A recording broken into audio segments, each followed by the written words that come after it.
नमस्कार दोस्तों, मैं हूं संदीप मौर्य। आप देख रहे हैं आशा स्टडी पॉइंट। दोस्तों, मॉर्निंग 20 एपिसोड 5 में आपका स्वागत है, यानी कि मॉर्निंग 20 के 5वें भाग में आपका स्वागत है।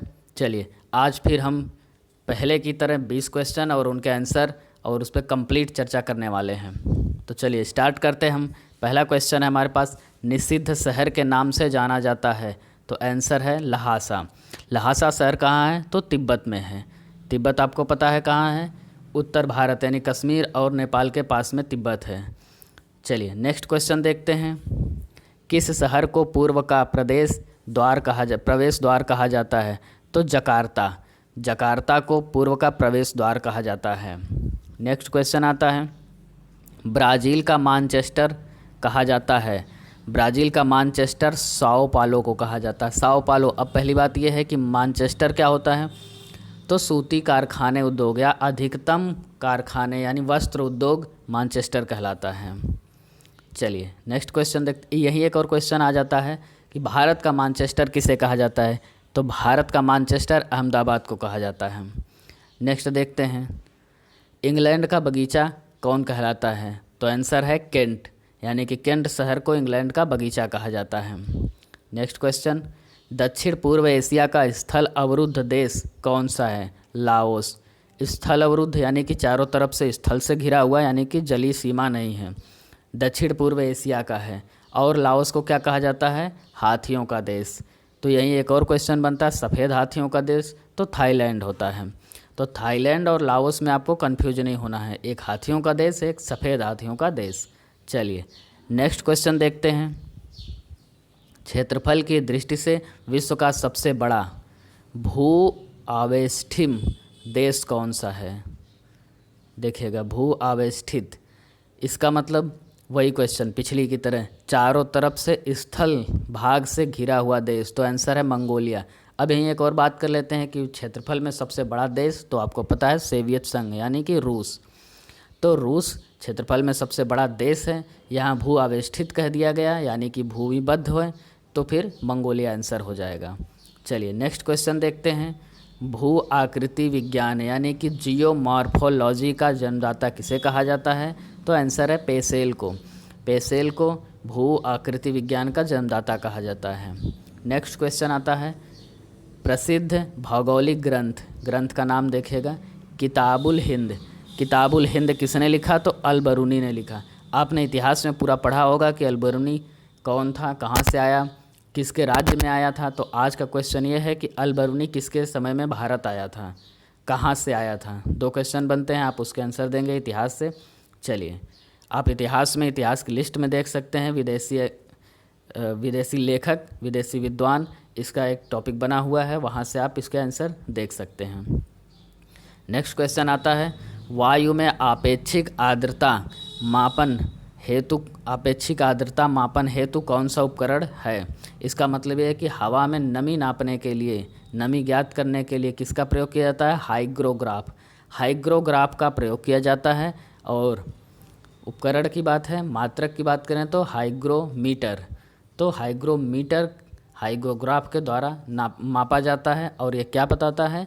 वायु में नमी की प्रतिशतता, यानी कि नमी का कितना भाग है, आर्द्रता कितनी है। नेक्स्ट क्वेश्चन देखते हैं, दिया है रिक्टर स्केल का प्रयोग किसके मापन में किया जाता है? तो भूकंप के झटके। रिक्टर स्केल से क्या नापते हैं हम? भूकंप के झटके नापते हैं। चलिए नेक्स्ट क्वेश्चन आता है, भूकंप के एक ही समय पर आने वाले स्थानों को मिलाने वाली रेखा क्या कहलाती है? इसका मतलब जिस टाइम भूकंप आता है उसी समय अलग अलग क्षेत्रों में जो सभी क्षेत्रों को मिलाती हुई एक रेखा है, उसे क्या कहा जाता है? होमोसिस्मल। इसका मतलब ये हुआ कि वो स्थान समस्थानिक, यानी कि सभी वे स्थान जिन स्थानों पर भूकंप आया उन्हें एक रेखा में मिलाया जाए, ऐसी रेखा को होमोसिस्मल कहा जाता है। नेक्स्ट क्वेश्चन आता है, समान चुंबकीय झुकाव वाले स्थानों को मिलाने वाली रेखा क्या कहलाती है? तो आइसोगोनल। क्वेश्चन उसी तरीके से है, यहाँ क्या है? चुंबकीय झुकाव। ऐसे स्थान जहाँ चुंबकीय झुकाव एक समान हो, उन सभी को एक साथ मिलाने वाली रेखा को आइसोगोनल लाइन कहा जाता है। नेक्स्ट क्वेश्चन आता है, सूर्य और पृथ्वी के मध्य न्यूनतम दूरी कब होती है? तो 3 जनवरी को होती है। आंसर इसका 3 जनवरी। चलिए, न्यूनतम दूरी और अधिकतम दूरी इस पर चर्चा कर लेते हैं। तो दो शब्द हमारे पास आते हैं क्या, उपसौर, उपसौर और अपसौर। उपसौर और अपसौर भूगोल की यानी ज्योग्राफी की लिस्ट में आपको प्लेलिस्ट में एक पूरा टॉपिक मिल जाएगा उपसौर और अपसौर पर। उसे आप बाकायदा देखें हैं, उसमें मैप सहित बताया गया फिगर बना के। उसके बाद आपको समझने में कोई दिक्कत हो तो आप हमें कमेंट में बताएं, आपको और आसान भाषा में समझाने की कोशिश की जाएगी। चलिए नेक्स्ट क्वेश्चन देखते हैं। सौरमंडल का दूसरा सबसे बड़ा ग्रह कौन सा है? तो दूसरा शनि है। तो पहली बात आ जाती है कि पहला कौन सा है? तो पहला कौन सा है? बृहस्पति। तो पहला ग्रह यानी कि सबसे बड़ा ग्रह बृहस्पति है और दूसरा सबसे बड़ा ग्रह शनि है। नेक्स्ट क्वेश्चन देखते हैं कि सूर्य के सबसे दूर ग्रह कौन सा है? तो दूर यानी कि आखिरी ग्रह। हमारे ग्रहों के क्रम में सबसे आखिरी ग्रह वरुण है। अगर आपको ये चीज़ नहीं मालूम है, आकार या फिर उनकी दूरी या उनके क्रम, तो आप वहाँ से सौरमंडल वाला चैप्टर देख सकते हैं। बुध, शुक्र, पृथ्वी, मंगल, बृहस्पति, शनि, अरुण, वरुण, इस क्रम में सूर्य से दूर होते ग्रहों का ये एक चार्ट या सीरियल सीक्वेंस बनता है। इसे पूरे डिटेल में सौरमंडल वाले चैप्टर में पढ़ाया गया है। नाउ नेक्स्ट क्वेश्चन है, सौरमंडल का जन्मदाता किसे कहते हैं? तो सूर्य को कहते हैं। नेक्स्ट क्वेश्चन आता है, प्लेट विवर्तनिकी सिद्धांत का प्रतिपादन किसने किया? प्लेट विवर्तनिकी सिद्धांत हैरी हैंस ने किया, यानी कि प्लेट टेक्टोनिज्म। इसका मतलब क्या है? आपको एक वीडियो में और एक क्वेश्चन ये पहले भी आ चुका है, मैंने बताया था। प्लेट टेक्टोनिज्म मतलब ये होता है कि भूमध्य यानी कि पृथ्वी पर महाद्वीप और महासागर अलग अलग बनने का कारण क्या है? उनकी अलग अलग प्लेटें हैं, महासागरीय प्लेटें और महाद्वीपीय प्लेटें। उन प्लेटों का टकराना या दूर दूर खिसकना, यही सिस्टम प्लेट विवर्तनिकी सिद्धांत कहलाता है, जिससे क्या होता है? महासागर या महाद्वीपों का निर्माण होता है। नेक्स्ट क्वेश्चन, संपूर्ण महासागरीय क्षेत्रफल को कितने प्रतिशत भाग पर महाद्वीपीय मग्न तट का विस्तार है? तो आंसर है 7.5%। महाद्वीपीय मग्न तट क्या होता है? महाद्वीप यानी स्थल का वह भाग, वह फैला हुआ भाग जिस पर सागरीय क्षेत्र भी हो, पानी भी हो, जिसे आप बीच या समुद्री किनारे या तट कह सकते हैं। तो वह तट, महाद्वीप का वह भाग जो पानी से घिरा हो, महाद्वीपीय मग्न तट कहलाता है। नेक्स्ट क्वेश्चन देखते हैं, विश्व के सबसे लंबे जलमग्न कैनियन कहाँ पाए जाते हैं? इसका मतलब क्या हुआ? जल से भरे हुए कैनियन मतलब खाइयाँ या घाटियाँ। तो बेरिंग सागर में पाए जाते हैं। इसका आंसर हो जाएगा बेरिंग सागर। नेक्स्ट क्वेश्चन देखते हैं, बेसाल्ट के रूपांतरण के फलस्वरूप किस चट्टान का निर्माण होता है? एम्फीबोलाइट। चट्टानों का निर्माण, चट्टानों के प्रकार, वहाँ भी एक टॉपिक पूरा बना हुआ है। टाइप्स ऑफ रॉक्स यानी कि पृथ्वी पर चट्टानों के प्रकार, आप उसे पूरा देख सकते हैं। वहाँ आपको पता चल जाएगा कि सभी प्रकार, किस प्रकार की कौन सी चट्टानें किससे रूपांतरित होकर बनती हैं। चलिए, तो दोस्तों ये थे कुछ 20 चुनिंदा प्रश्न और उनके आंसर।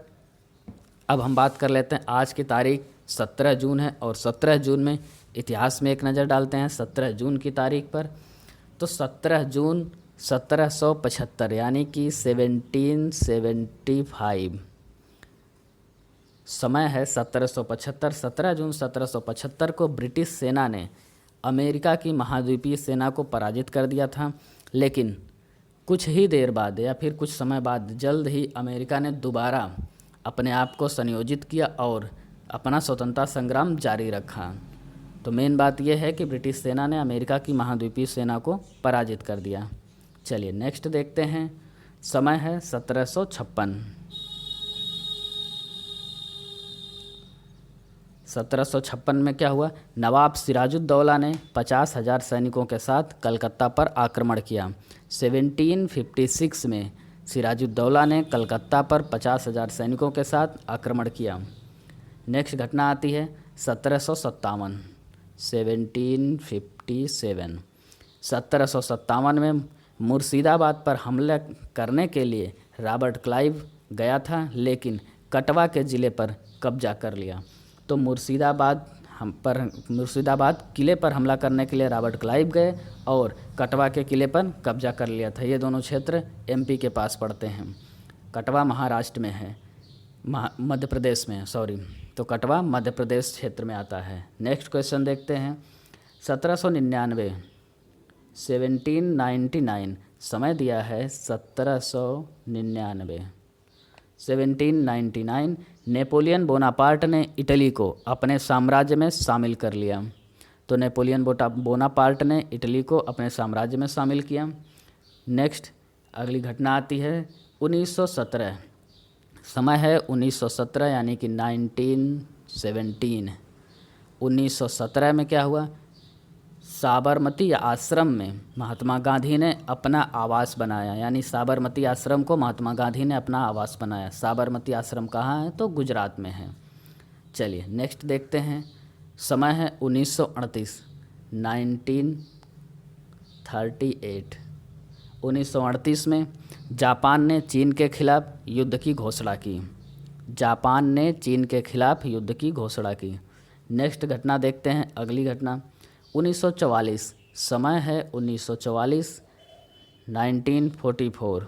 जर्मनी ने द्वितीय विश्व युद्ध में समर्पण कर दिया, यानी कि दूसरा विश्व युद्ध जब चल रहा था तो जर्मनी ने आत्मसमर्पण कर दिया। चलिए नेक्स्ट क्वेश्चन आता है। समय है 2008।